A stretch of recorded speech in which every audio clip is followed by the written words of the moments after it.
Welcome back. It's Paul with Expert Investor Tips. Today I got a real good one for you.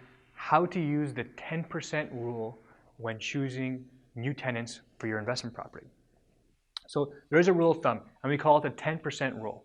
And this more relates to your tenants over a period of a number of years. Okay, 10% of your tenants over a period of a year or 5 years or 10 years are going to be awesome.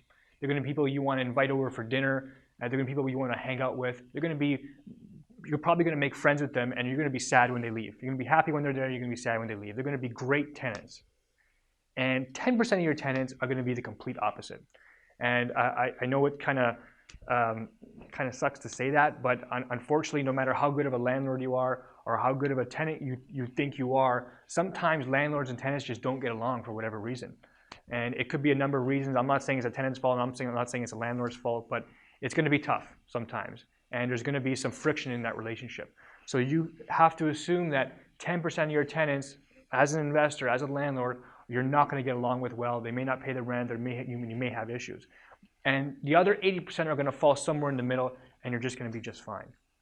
So my rule of thumb is I really like to get to know the people that I'm placing in some of my properties, because I want to avoid that bottom 10% as much as possible. I want to make sure that whoever I'm placing in the properties I'm jiving with, that they meet all the criteria needed, that they can afford the rent, and a number of other criteria that's necessary. And we're going to talk about how to filter them in another video, but I wanted to make sure you know this kind of rule of thumb.